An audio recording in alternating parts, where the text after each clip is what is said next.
कहानी की शुरुआत में हम अपने नायक कियान को देखते हैं, जो एक बहुत बड़ी शेयर इन्वेस्टमेंट कंपनी के सीईओ हैं। कियान को एक भयानक बीमारी थी, इंसानों से एलर्जी। यानी अगर वो गलती से भी किसी इंसान को छू ले तो उसके शरीर पर एलर्जी निकलने लगती थी, और अगर किसी तरह उसे गले लगा ले तो पूरा शरीर लाल होने के साथ साथ उसे बहुत ज्यादा सांस लेने में दिक्कत होने लगती थी। खैर, अब हम कियान को एक लैब के अंदर जाते हुए देखते हैं। इस लैब के अंदर हम रोबोट बनाने की विभिन्न चीजें देखते हैं, साथ ही एक तैयार रोबोट भी देखते हैं। कियान अंदर आकर रोबोट को देखकर हक्का बक्का रह जाता है। तभी रोबोट अपनी आंखें खोलता है और कियान की तरफ देखता है। ये देखकर कियान इतना डर जाता है कि वो गिरने ही वाला होता है। तभी रोबोट उसे फिर से पकड़ लेता है, लेकिन रोबोट के उसे पकड़ते ही वो चीखना चिल्लाना शुरू कर देता है और जल्दी से खुद को रोबोट से छुड़ा लेता है। असल में कियान ने सोचा था कि अभी उसे एलर्जी का अटैक आएगा, लेकिन ऐसा कुछ नहीं होता। वो एकदम ठीक है, क्योंकि ये इंसान नहीं था, ये लड़की एक रोबोट थी। खैर, अब रोबोट लड़की कियान को अपना परिचय देती है और कहती है कि उसका नाम फैंग है और वो बहुत ही इंटेलिजेंट रोबोट है। ये सब सुनकर कियान और भी ज्यादा हैरान होता है, क्योंकि रोबोट देखने में तो बिल्कुल इंसान जैसा था।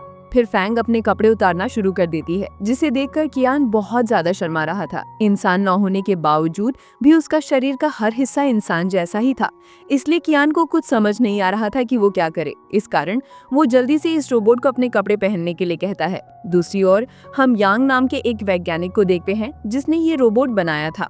यांग अपनी बहन को फोन करके पूछता है कि वो उस इन्वेस्टर को अपने बनाए रोबोट पर इन्वेस्ट करने के लिए कैसे राजी करे। यहाँ उसकी बहन उसे विभिन्न टिप्स देती है। वो यांग से कहती है कि तुम उसके साथ बहुत अच्छा व्यवहार करना। यांग की बहन एक नर्स थी। जब उसे बुलाया गया तो उसने फोन काट दिया और अपने काम पर चली गई। इधर देखा जाता है कि रोबोट फैंग कियान को अपने बारे में बहुत कुछ बता रही थी और उसने खुद ही कियान के साथ हैंडशेक करने की कोशिश भी की। यहाँ उसने कियान को छूने के बाद कहा, जब तुम यहाँ आए थे तुम्हारी दिल की धड़कन 77 थी, लेकिन मुझे देखने के बाद तुम्हारी दिल की धड़कन तो बहुत बढ़ गई है। मुझे तो लगता है कि तुम मुझे थोड़ा ज्यादा पसंद करने लगे हो। कियान उसकी ये बातें सुनकर बहुत शर्मा रहा था। तभी वहाँ यांग आ जाता है। यांग कियान से कहता है कि मैं पहला व्यक्ति हूँ जिसने सफलतापूर्वक ऐसा रोबोट बनाया है। रोबोट सभी काम बहुत अच्छे से कर सकता है। क्या आप मेरे बनाए इस रोबोट पर इन्वेस्ट करना चाहेंगे? तब कियान यांग से कहता है कि वो इस बारे में सोचकर उसे बताएगा, जबकि खुद भी वो कल्पना करने लगता है कि कैसे रोबोट हमेशा उसका ध्यान रखेगा और उसकी देखभाल करेगा। इधर हम यांग की बहन को देखते हैं। उसका नाम भी फैंग था। असल में रोबोट का चेहरा उसकी बहन के चेहरे जैसा ही बनाया था और इसी वजह से उसने अपनी बहन के नाम से मेल खाते हुए रोबोट का नाम भी फैंग ही रखा। दूसरी ओर देखा जाता है कि असली फैन एक छोटी बच्ची की देखभाल कर रही थी, लेकिन बच्ची बहुत जिद कर रही थी। वो वहाँ कैंडी खाने के लिए जिद करने लगी, तब फैंग उसे कैंडी खाने देती है।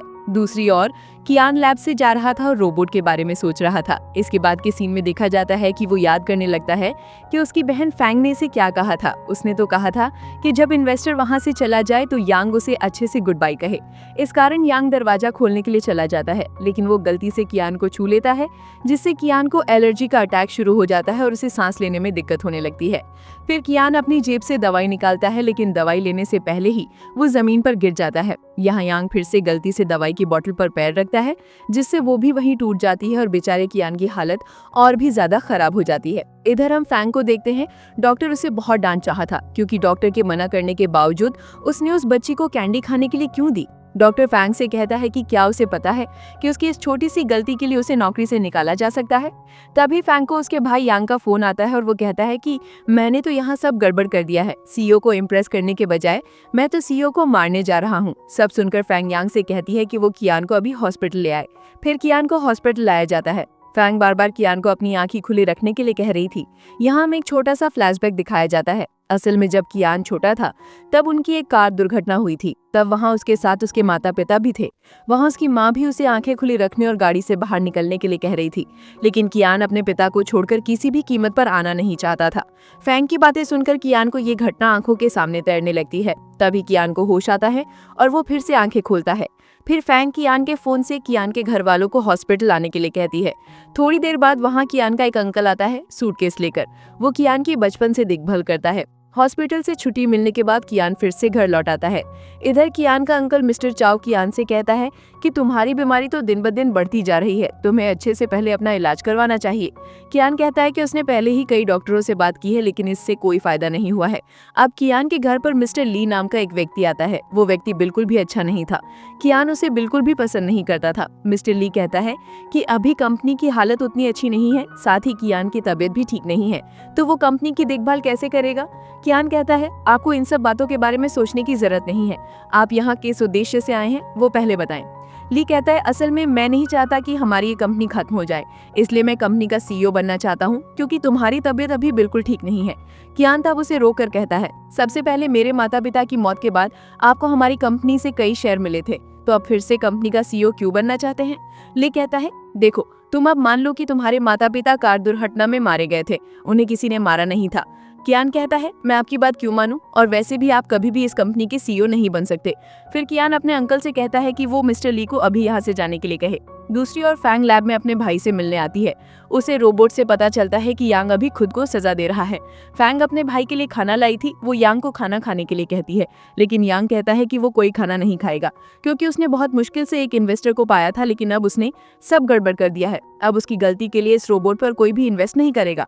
फैंग तब उसे खाना खाने के लिए लुभाती है और आखिर में यांग भी खाना खाने के लिए आता है। यहाँ फैंग यांग से कहती है तुम कोई चिंता मत करो, मैं तुम्हारे लिए एक और नया इन्वेस्टर ढूंढ कर लाऊंगी।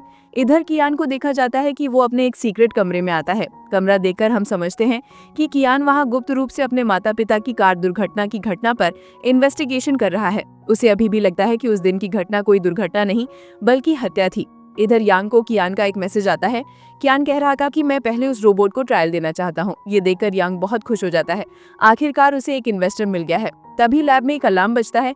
असल में वहाँ कुछ समस्याएं दिख रही थी और फैंग नाम के रोबोट में भी वायरस घुस गया था, इसलिए रोबोट शटडाउन हो जाता है। अगले दिन सुबह कियान नींद से उठकर बाहर आकर देखता है कि घर के सामने एक बहुत सुंदर बॉक्स रखा है। जब कियान बॉक्स खोलता है तब देखता है कि वहाँ फैंग नाम का वही रोबोट है। कियान फैंग के पास आकर उसे अच्छे से देखने लगता है। फैंग जब देखती है कि कियान उसकी तरफ एकटक देख रहा है तो वो थोड़ी हिचक जाती है।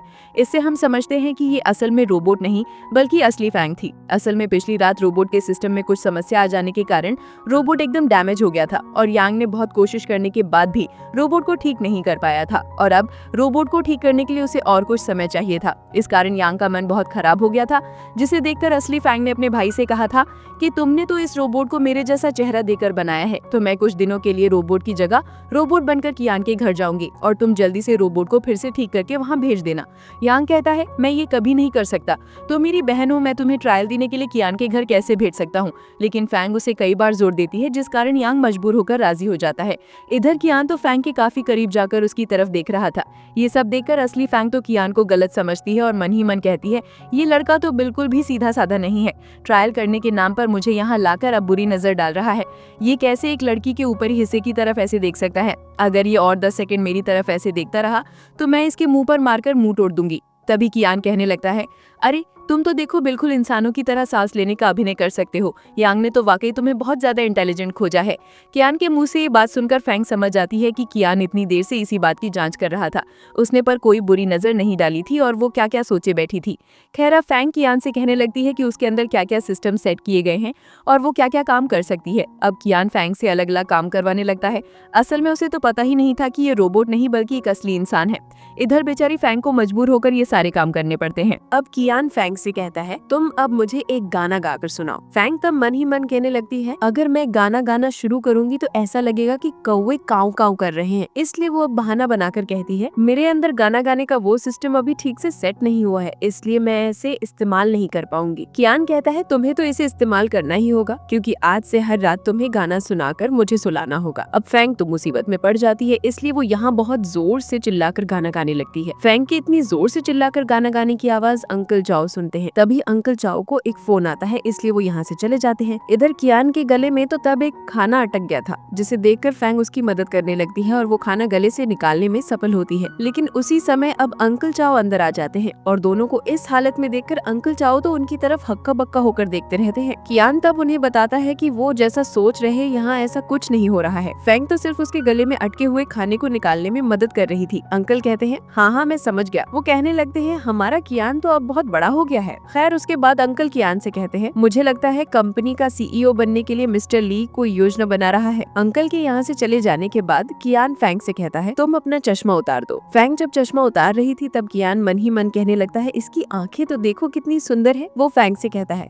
अब से तुम बिना चश्मे के ही रहना और अब मेरे साथ मेरी कंपनी में भी चलोगी। अभी जाकर तैयार हो जाओ। दूसरी ओर हम कंपनी में मिस्टर ली को एक मीटिंग करते हुए देखते हैं। वो सबको कियान की जो हालत थी उसके बारे में बता रहा था, साथ ही डॉक्टर की रिपोर्ट भी दिखा रहा था। फिर वो ये कहकर सबका दिमाग खराब कर रहा था कि कंपनी के CEO के तौर पर कियान को रखना बहुत खतरनाक है, इसलिए उसे नया CEO बनाया जाए। तभी ऑफिस में कियान आता है, उसके साथ फैंग भी थी। कियान बार बार सबके सामने जानबूझकर फैंग को छू रहा था, जिसे देखकर सब सोचने लगते हैं कि तो क्या मिस्टर ली इतनी देर से कियान के बारे में उनसे झूठ बोल रहा था या कियान अब पूरी तरह से ठीक हो गया है। फिर कियान मिस्टर ली को उद्देश्य करके कहता है, जब तक मैं जिंदा हूँ तब तक कोई और इस कंपनी का CEO कभी नहीं बन सकता। इधर देखा जाता है कि फैंग को वॉशरूम जाने की जरूरत थी, इसलिए वो कियान से कहने लगती है कि वो थोड़ी देर के लिए वॉशरूम जाएगी। असल में ये दोनों जब गाड़ी में थे तब कियान ने फैंग से कहा था कि ऑफिस जाने के बाद तुम बिल्कुल इंसानों जैसा व्यवहार करना और अगर तुम्हारी चार्ज खत्म हो जाए तो तुम वॉशरूम जाने की बात कहना और उससे मैं समझ जाऊंगा कि तुम्हें चार्ज की जरूरत है। और अब कियान फैंग को लेकर वहाँ से बाहर आ जाता है। यहाँ आकर फैंग तो वॉशरूम ढूंढने की कोशिश कर रही थी, लेकिन उसे कहीं कोई वॉशरूम नहीं मिल रहा था। इसके कुछ देर बाद उसे एक मिल जाता है, लेकिन वो लड़कों का था। फैंग वहाँ घुसना ही चाह रही थी, लेकिन कियान उसे रोक लेता है। फिर वो फैंग को गाड़ी में बिठा देता है। कियान फैंग से कहता है, वाह तुम तो बहुत अच्छी एक्टिंग कर सकती हो। तुम्हें देखकर ये समझने का कोई तरीका नहीं था कि तुम एक रोबोट हो। इतनी अच्छी एक्टिंग करने के लिए तुम्हें तो इनाम मिलना चाहिए। खैर अब वे घर लौटने के बाद कियान फैंग से कहता है, पहले तुम क्या खुद को चार्ज करना चाहती हो या अपना गिफ्ट पाना चाहती हो। ये कहकर कियान तो फैंग को अंदर ले आता है और लिक्विड जैसी कुछ गिफ्ट देता है और कहता है, तुम इन्हें खा लेना, इससे तुम्हारा इंजन और सभी सिस्टम और अच्छे से काम करेंगे। क्या हालत है, अगर ये लड़की अब इन्हें खाएगी तो क्या वो जिंदा रहेगी? वो तो बिल्कुल चांद पर चली जाएगी। लेकिन क्या कियान ये समझ पा रहा था? खैर यहाँ फैंग को ये सब देखकर बहुत ज्यादा गुस्सा आ रहा था। उसका मन कर रहा था कि कियान को एक लात मारकर अभी यहाँ से निकाल दे, लेकिन उसके हाथ में कुछ भी करने को नहीं था। सब कुछ हजम करना पड़ रहा था। खैर अब कियान फिर से कहने लगता है, चलो मैं ही तुम्हें चार्ज पर बिठा देता हूँ। फिर वो फैंग को धूप में खड़ा कर देता है। फैंग कियान से कहती है, आपको यहाँ तकलीफ उठाने की जरूरत नहीं है, मैं खुद को खुद ही चार्ज कर लूंगी। लेकिन कियान तो वहीं बैठा रहता है। थोड़ी देर बाद कियान को एक कॉल आता है तो वो वहाँ से चला जाता है। इस मौके पर फैंग तो वॉशरूम ढूंढना शुरू कर देती है। फिर फैंग स्विमिंग पूल के पास आती है, तभी वहाँ कियान आता है। अचानक कियान को देखकर फैंग डर जाती है, जिससे वो स्विमिंग पूल के अंदर ही गिर जाती है। कियान जल्दी से फैंग को बचा लेता है। दूसरी ओर यांग को एक अलार्म बजता है। वो सोचता है कि कियान जरूर उसकी बहन को बुली कर रहा है। इधर फैंग को बचाने के बाद कियान कहने लगता है, अच्छा हुआ तुम वाटरप्रूफ थी, तभी तो पानी में गिरने के बाद भी तुम्हें कोई नुकसान नहीं हुआ, नहीं तो क्या होता। फैंग कहती है कि उसके हाथ से एक फ्लैशलाइट पानी में गिर गई है। ये सुनकर कियान फिर से पानी के अंदर जाकर फ्लैशलाइट ढूंढ कर ले आता है। फिर देखा जाता है कि कियान फैंग के बाल सुखाने में मदद कर रहा था। वो कहता है, तुम्हारे शरीर पर तो एक स्विच होना चाहिए जिसे दबाने पर तुम्हारे बाल सूख जाएंगे, लेकिन वो स्विच कहाँ है? फैंग कुछ कहने ही वाली होती है, तभी कियान को एक कॉल आने पर वो वहाँ से चला जाता है। हर फैंग जब घर पर अकेली थी तो वहाँ यांग आता है और कहता है, ओ शैतान लड़के कियान की इतनी हिम्मत कैसे हुई कि मेरी बहन को बुली करे? कहाँ है वो? अभी मैं उसे देख लेता हूँ। इधर कियान एक लड़की से मिलने आया था। लड़की कियान की बचपन की दोस्त थी, उसका नाम लिली था। लिली बहुत दिनों बाद देश लौटी थी। वो कियान से पूछती है कि उसकी कोई गर्लफ्रेंड है या नहीं। कियान बताता है कि उसकी कोई गर्लफ्रेंड नहीं है। लिली तभी कियान को शादी के लिए प्रपोज कर देती है, लेकिन कियान कहता है कि वो अभी इन सब में उलझना नहीं चाहता। वो पहले अपने माता पिता के हत्यारे को ढूंढना चाहता है। दूसरी ओर घर पर यांग जब फैंग से कियान के बारे में सारी बातें जानता है तो उसे उल्टा कियान के लिए ही बुरा लगने लगता है। फिर यांग फैंग को एक स्मार्ट वॉच देता है और कहता है, तुम्हें कोई समस्या हो तो तुम यहाँ दिए गए बटन को दबा देना, तो मैं समझ जाऊंगा कि यांग तुम्हें बुली कर रहा है। अगली सीन में हम लिली को देखते हैं कि वो अपने घर लौट आई थी। यहाँ हमें पता चलता है कि लिली असल में मिस्टर ली की बेटी है। मिस्टर ली लिली से कहता है कि मैं जानता हूँ कि तुम्हें क्या पसंद है, लेकिन उससे शादी करके कोई फायदा नहीं होगा क्योंकि तुम उसे छू भी नहीं पाओगी। इससे बेहतर होगा कि तुम अभी से कियान को भूल जाओ। असल में लिली और कियान बचपन से ही अच्छे दोस्त थे, लेकिन जिस दिन से कियान के माता पिता की मौत हुई थी उस दिन से कियान किसी से भी ठीक से बात नहीं करता था, यहाँ तक कि लिली से भी नहीं। कोई उसे छुए ये भी कियान को पसंद नहीं था। इंसानों के प्रति उसके मन में एक नफरत सी आ गई थी, जिससे उसे इंसानों से एलर्जी जैसी अजीब बीमारी हो गई थी। खैर इधर कियान घर लौटकर देखता है कि पूरा घर धुएं से भरा हुआ है। वो सोचता है कि घर में शायद आग लग गई है, इसलिए वो पहले किचन में आता है, लेकिन रसोई में आकर वो देखता है कि यहाँ बैठकर तो यांग बहुत मजे से खाना खा रहा है। वो यांग से पूछता है कि वो यहाँ क्यों आया है, तभी रसोई से फैंग कहती है कि उसने यांग को यहाँ रखा है। वो तो खाना बनाकर ये देखना चाहती थी कि उसका ये फंक्शन कैसा काम कर रहा है। कियान कहता है, तो मुझे अभी खाने को टेस्ट करना चाहिए। ये कहकर वो भी खाने की मेज पर खाने बैठ जाता है। फिर वो फैंग को पानी देने के लिए कहता है। फैंग जब कियान की तरफ ग्लास बढ़ाती है तब कियान फैंग के हाथ पर एक घाव देखता है। वो पूछता है कि ये कैसे हुआ। ये देखकर यांग बहुत जोर से चिल्लाकर कहता है, खबरदार तुम मेरे रॉबर्ट को मत छूना। लेकिन कियान तो फैंग को पकड़कर कहता है, देखो मैंने तुम्हारे रॉबर्ट को छुआ है, अब तुम क्या करोगे? वैसे भी रॉबर्ट तो मुझे बहुत प्यार करता है। यहाँ फैंग क्या करे कुछ समझ ना पाकर वो चार्ज खत्म होने का नाटक करती है और आंखें बंद कर लेती है। इधर बाहर से कोई उन पर नजर रख रहा था, जिसे फिर अंकल चाओ देख लेते हैं। दूसरी ओर देखा जाता है कि फैंग सचमुच सो गई थी। नींद से उठकर वो सोचने लगती है कि जरूर उसके भाई और कियान के बीच कोई बड़ी लड़ाई हुई होगी। लेकिन वो कमरे में आकर देखती है कि दोनों तो मजे से गेम खेल रहे हैं और इस गेम में यांग जीत जाता है। वो कियान से कहता है कि तुमने कहा था कि अगर मैं गेम में जीत जाऊंगा तो तुम मेरी सारी बात मानोगे। अब मैं कह रहा हूँ कि तुम मेरे रॉबर्ट को बिल्कुल मत छूना। तब कियान फैंग के करीब आकर कहने लगता है, देखो तो मेरे माथे पर कुछ लगा है क्या? फैंग कियान के माथे पर हाथ रखती है तो कियान यांग से कहता है, देखो मैंने तुम्हारे रॉबर्ट को नहीं छुआ बल्कि तुम्हारे रॉबर्ट ने ही मुझे छुआ है। अब यांग यहाँ से जाने से पहले फैंग जैसा ही एक वॉच कियान को भी दे जाता है। फिर रात के समय देखा जाता है कि फैंग शॉवर ले रही थी, जिसकी आवाज कियान भी सुनता है क्योंकि उन दोनों के पास एक ही जैसी वॉच थी जो एक दूसरे से कनेक्टेड थी। फैंग भी तब समझ जाती है कि कियान शायद अभी यहाँ आ जाएगा और सचमुच कियान वहाँ एक छड़ी लेकर चला आता है। अचानक कियान के आ जाने से फैंग थोड़ी डर जाती है। फिर कियान फैंग से कहता है, तुम्हें फिर से शॉवर लेने की क्या जरूरत थी? फैंग कहती है, इंसानों के साथ रहते रहते उसने भी इंसानों की आदतें अपने दिमाग में सेट कर ली है, इसीलिए तो वो अब शॉवर ले रही है। कियान तब और कुछ न कहकर वहाँ से चला जाता है। अगले दिन कियान फैंग को ऑफिस ले आता है। वो उसे यहाँ बिल्कुल इंसानों जैसा व्यवहार करने के लिए कहता है। फिर देखा जाता है कि लिली भी उसी कंपनी में आती है। वो यहाँ कियान की असिस्टेंट बनने की नौकरी लेने आई थी, लेकिन कियान उसे असिस्टेंट नहीं बना था। तब वहाँ फैंग चली आती है। लिली कियान से पूछती है कि ये लड़की कौन है? फैंग कहती है, वो कियान की असिस्टेंट है। लिली कहने लगती है, मैं भी तो यहाँ कियान की असिस्टेंट बनने आई हूँ। फिर वो अपनी योग्यता के बारे में बताने लगती है, लेकिन कियान उसकी बात को अहमियत न देकर फैंग को पकड़कर कहता है, मेरी असिस्टेंट मेरे लिए एकदम परफेक्ट है और मैं उसे बहुत पसंद करता हूँ। उसके मुंह से ये बातें सुनकर फैंग तो बहुत ही ज्यादा हैरान होती है। खैर अब रात में कियान को फिर से उसी सीक्रेट रूम में जाते देखा जाता है।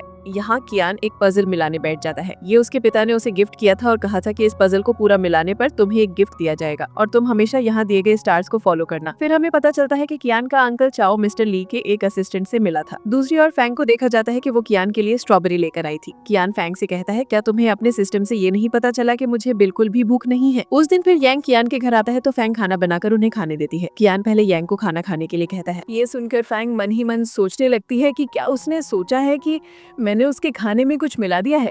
इधर यांग तो बहुत मजे से खाना खा रहा था। ये देखकर किंग जब मुंह में खाना लेता है तभी उसे लगता है कि उसकी हालत एकदम बेहाल हो गई है। यांग और कियान दोनों ही मिर्च के लिए उठ जाते हैं और इस मौके पर फैंग सारे खाने खा लेती है। कियान जब फैंग के पास आता है तब वो देखता है कि फैंग के मुंह पर कुछ लगा हुआ है, जिसे देखकर किंग पूछता है, तुम्हारे मुंह पर ये क्या लगा है? फैंग तो डर रही थी कि आज कहीं वो पकड़ी ना जाए। तभी यांग कहता है, ओहो समझ गया, मैंने तुम्हें जो लिक्विड दिए थे तुमने वही खाए हैं, है ना? फैंग कहती है, हाँ हाँ मैंने तो वही खाए हैं, क्या मैं इंसान हूँ कि तुम लोगों जैसा खाना खाऊंगी? इधर यांग को एक नोटिफिकेशन आता है। वो समझ जाता है कि कियान उसकी बहन को बुली कर रहा है। तुरंत ही वो फैंग को फोन करके कहता है, उस शैतान लड़के ने क्या फिर से तुम्हें बुली करना शुरू कर दिया है? यहाँ तक कि कियान को मारने के लिए यांग तो दौड़ता हुआ अपने घर की तरफ जाने लगता है। फैंग अपने भाई से कहती है कि कियान उसे बिल्कुल भी बुली नहीं कर रहा है, बल्कि गलती से उसने खुद ही वॉच के बटन को दबा दिया है। यहाँ फैंग अपने भाई को ये भी बताती है कि वो उसे लेकर इतना ज्यादा चिंता न करे। अगले दिन कियान के घर पर लिली आती है। लिली को आते देखकर फैंग सारा सामान अच्छे से समेटकर एक जगह छुप जाती है, लेकिन लिली उसे देख लेती है। वो कहती है, इसका मतलब तुम दोनों एक साथ रहते हो? तब कियान भी वहाँ आता है। वो फैंग को अपने और लिली के लिए खाना बनाने के लिए कहता है। फैंग जब खाना बना रही थी तब लिली उसके पास आकर उसे छूने की कोशिश करती है। तभी कियान आकर लिली का हाथ पकड़ लेता है और कहता है, तुम फैंग को मत छूना। लिली तो बहुत खुश हुई थी क्योंकि कियान ने उसका हाथ पकड़ा था। वो कियान से कहने लगती है, इसका मतलब तुम अब ठीक हो गए हो। जैसे ही वो अपनी बात खत्म करता है, कियान की एलर्जी शुरू हो जाती है और उसकी हालत इतनी खराब हो जाती है कि वो बेहोश हो जाता है। तब फैंग उसे बचाने की कोशिश करता है और उसे याद आता है कि उस दिन अंकल चाओ अस्पताल में एक सूटकेस लाए थे। फैंग उस सूटकेस को ढूंढता है और उसमें से एक इंजेक्शन निकालकर कियान को दे देता है, जिससे कियान इस बार बच जाता है। अब उसे बचाने के लिए वो फैंग को धन्यवाद देता है। तब तक लिली भी अंकल चाओ को लेकर यहाँ आ जाती है। वो फैंग को कियान से दूर रहने के लिए कह रही थी। अंकल तब लिली को वहाँ से बाहर ले जाते हैं और उसे सारी सच्चाई बता देते हैं कि फैंग को इंसान नहीं बल्कि एक रोबोट है। इधर कियान फैंग से पूछता है कि तुम्हें कैसे पता चला कि वो इंजेक्शन उस सूटकेस में रखा था? फैंग कहता है कि मुझ में ऐसे कई विकल्प सेट हैं जिनसे मैं सब कुछ बहुत आसानी से जान सकता हूँ। खैर रात में कियान शावर लेते समय फैंग को बुलाता है और कहता है कि वो उसके बाल साफ कर दे। फैंग अपनी आंखें बंद करके अंदर आता है। कियान कहता है, अगर तुम ऐसे आंखें बंद रखोगे तो कुछ नहीं देख पाओगे। फैंग मन ही मन सोचता है कि अस्पताल में मैंने कितने लोगों के शरीर देखे हैं, लेकिन कियान के शरीर को देखने में मुझे इतनी शर्म क्यों आ रही है। फिर फैंग अपनी आंखों से मास्क हटाकर कियान के बाल साफ करने लगता है। और हाँ, मैं यहाँ आपको एक और बात बता दूं कि फैंग इंसान होने के बावजूद जब कियान को छूता है तो उसका वो भयानक रूप नहीं दिखता। और ऐसा क्यों होता है ये हम बाद में जानेंगे। फिर दिखता है कि फैंग यहाँ चार्ज खत्म होने का नाटक करने लगता है। कियान तब उसे अपनी गोद में उठा लेता है और कहता है कि रोबोट इतना भारी कैसे हो गया। ये सुनकर फैंग मन ही मन सोचने लगता है कि क्या वो मुझे मोटा कह रहा है। फिर कियान फैंग को बिस्तर पर सुलाने चला जाता है। अगले दिन सुबह कियान फैंग से कहता है, आज तुम अपना चार्ज फुल कर लेना क्योंकि रात में हम मिस्टर ली के घर डिनर पर जाएंगे। रात में वे दोनों मिस्टर ली के घर आते हैं। ली फैंग को भी उनके साथ बैठने के लिए कहता है, लेकिन कियान कहता है कि उसके बैठने की कोई जरूरत नहीं है। दरअसल कियान जानता था कि फैंग एक रोबोट है, तो उसे खाने की मेज पर बैठने की क्या जरूरत। क्या वो उनकी तरह खाना खा पाएगा? यहाँ बैठकर बस क्या करेगा। फैंग तब वॉशरूम जाने के बहाने वहां से हट जाता है और उसके पीछे पीछे लिली भी आती है।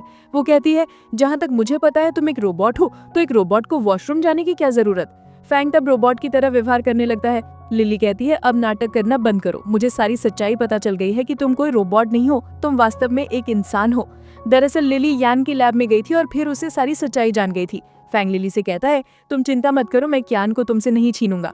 अब बाहर आकर वे देखते हैं कि कियान और मिस्टर ली ने बहुत ज्यादा ड्रिंक कर ली है, इसलिए फैंग तब कियान को घर वापस ले जाता है। घर आने के बाद कियान फैंग का हाथ पकड़कर कहता है, तुम एक रोबोट हो, अगर तुम रोबोट ना होते तो बहुत अच्छा होता।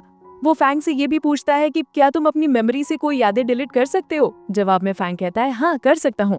अब कियान कहता है, अब मैं जो करूंगा तुम उसे अपनी मेमोरी से डिलीट कर दोगे। ये कहकर वो फैंग को एक रोमांटिक किस कर लेता है, जिसे देखकर फैंग बहुत हैरान हो जाती है, लेकिन साथ ही वो थोड़ी खुश भी होती है, जिसके कारण वो सोचने लगती है कि क्या मैं फिर से फैंग को पसंद करने लगी हूँ, मुझे इतनी खुशी क्यों हो रही है। खैर, अब कियान की नींद खुलने पर उसे पिछली रात की घटना याद आ जाती है, इसलिए वो बहुत शर्मा रहा था। फिर कियान फैंग से कहता है, कल रात में ड्रंक था, मुझे नहीं पता कल मैंने क्या किया। फैंग कहता है कि उसने उसकी मेमोरी से कल की सारी घटना डिलीट कर दी है, इसलिए उसे भी इस बारे में कुछ याद नहीं है। इसके अगले सीन में दिखता है कि कियान अपने ऑफिस आकर लैपटॉप पर एक फुटेज देख रहा था। दरअसल जिस दिन वो मिस्टर ली के घर गया था, उस दिन उसने ये कैमरा सेट किया था ताकि वो मिस्टर ली की कंपनी को लेकर साजिश रचने की योजना के बारे में जान सके। तो यहाँ फैंग और ली की बातचीत रिकॉर्ड हो गई थी। कियान यहाँ से जान जाता है कि उसके साथ इतने दिनों से कोई रोबोट नहीं बल्कि एक सच्चा इंसान था, जबकि कियान एक बार भी समझ नहीं पाया कि ये लड़की कोई रोबोट नहीं बल्कि इंसान है। दूसरी ओर दिखता है कि यान असली रोबोट को ठीक करके कियान के घर ले आया है।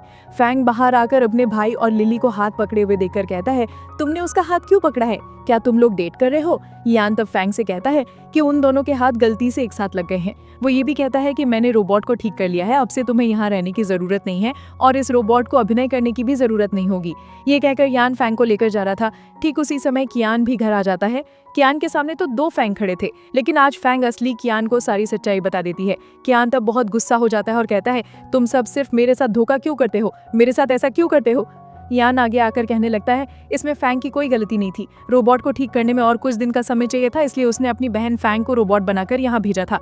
कियान कहता है, तुम दोनों भाई बहन धोखेबाज हो। लिली तब कियान से कहती है, क्या तुम फैंग को पसंद करने लगे हो, वरना ऐसे रिएक्ट क्यों कर रहे हो। तभी फिर से फैंग और कियान एक साथ बोल उठते हैं, कभी नहीं, हम में से कोई भी किसी को बिल्कुल पसंद नहीं करता। फिर दिखता है कि फैंग कियान के घर से वापस आकर फिर से अपनी पुरानी नौकरी पर लग जाती है, लेकिन अब हमेशा उसे कियान की ही याद आती रहती है। दूसरी ओर दिखता है कि कियान को हमेशा जो डॉक्टर चेकअप करता था वो कह रहा था, मुझे लगता है उस लड़की की वजह से आप धीरे धीरे ठीक हो गए हैं। डॉक्टर यहाँ फैंग की बात कर रहा था। डॉक्टर कियान को ये भी कहता है, आप ठीक हुए हैं या नहीं इसकी जांच करने के लिए आप चाहे तो मुझे छू सकते हैं, लेकिन कियान की हिम्मत ना होने के कारण वो डॉक्टर को नहीं छूता है।